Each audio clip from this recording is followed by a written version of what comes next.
Hey, what's good guys? Welcome to another video. Today I'm going to be showing you some Fallout 4 mods that, in my opinion, should have way more downloads than they do relative to how long they've been out for. We've got a good variety, and all of these mods are pretty underrated in my opinion, but I can already see it now. But Halfling, I already knew about all these mods. Well, I'm sorry, there's some of you out there that are even nerdier about Fallout 4 mods than I am. But if you end up enjoying this video, consider leaving a like and subscribe if you haven't, and let's get it. Okay, first up we have the Trapping Pistol by Selekai. This mod is currently only available for PC for 2 megabytes, which is partly why I wanted to include it, because maybe if the right eyeballs see this video, it'll get a port to Xbox. But this mod has been out since 2023, and it has less than 1,000 downloads, which I don't know why, because it's pretty good. It adds a break action 4570 hand cannon to the game, which is pretty sweet. You can craft it at the chem bench, or it will start spawning on trappers as well, which is a pretty uncommon enemy for weapons to spawn on in terms of mods. It's got a little bit of customization at the workbench, but not too much. It does have custom animations for first and third person, and overall I think this mod's pretty good. I think this is a pretty sweet weapon, and there's not too many weapons using the 4570 ammo, so yeah, this one definitely deserves more downloads, and hopefully it could make it to Xbox one day.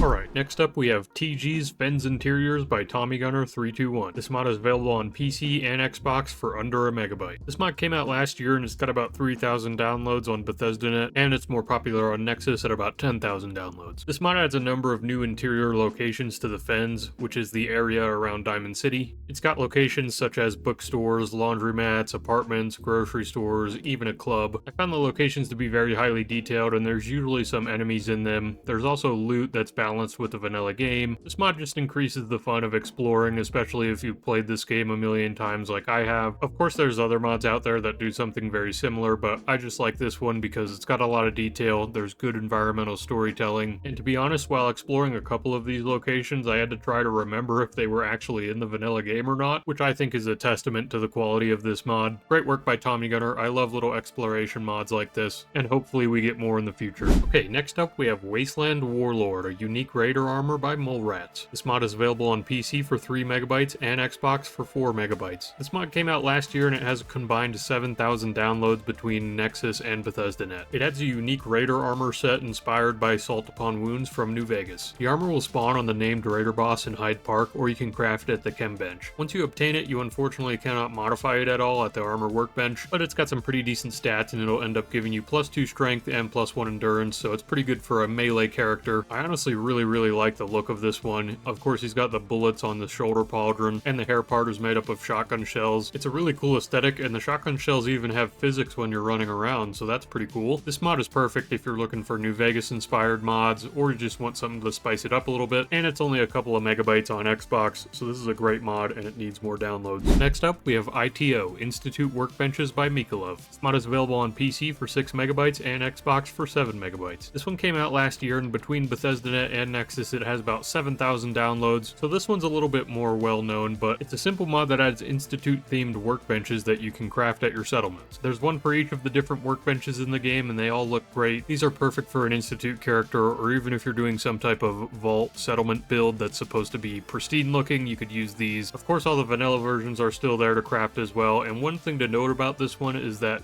the Institute workbenches don't require local leader to craft, so there is a little bit of discrepancy between the vanilla game there, but depending on who you are, that might be a positive to you. Yeah, I won't spend too much time on this one. It's a very simple mod, but a very good one. Okay, for this next one, I was debating whether or not to include it in this video, but I decided, screw it. We're looking at Drinkable Antifreeze by Precision Tacos. This mod is only available on PC for less than a megabyte, and it does exactly what it says. It changes some of the antifreeze in the game to a drinkable, consumable item, and if you drink it, it will cause your vision to get blurry and you'll eventually die. Now obviously this is just kind of a joke, just for fun mod, but it most certainly fits the bill of mods you didn't know existed, and for some reason I kind of like it. I like the idea of having an immersive way to go out on your own terms, so yeah, peak mod right here. Okay, next up we have T51c Airforce Power Armor by Newermind43 and Captain Ultima. This mod is available on PC for 28 megabytes and Xbox for 31.5 megabytes. Now this is probably one of the better known mods on this list, but it still has under 50k downloads on Xbox, and it has a little bit more on PC, but this thing's been out since 2016, so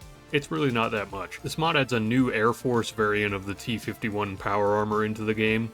You can find it at the National Guard training yard in this little bunker here. The stats, I believe, are just identical to T51 armor.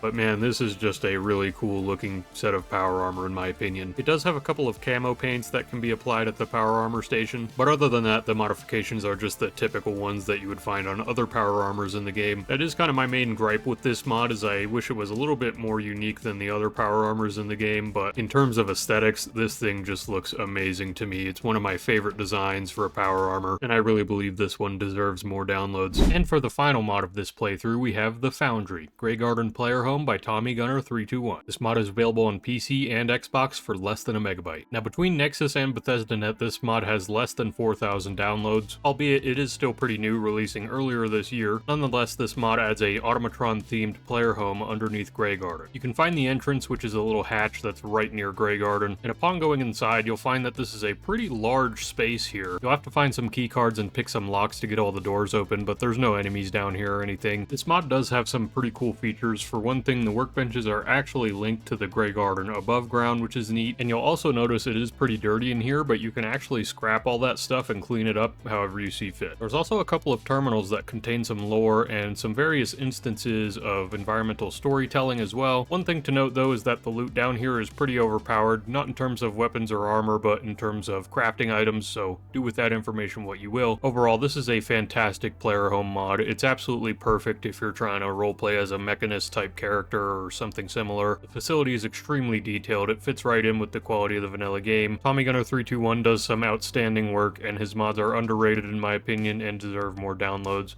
That's why he's on this list twice. So those were some underrated Fallout 4 mods right there, at least in terms of downloads. Let me know what you think in the comments. Will you be downloading any of these mods? And also, do you have any sleeper mods that you're keeping from us? As always, I appreciate you watching, and if you're looking for more Fallout 4 mods, check out this video right here.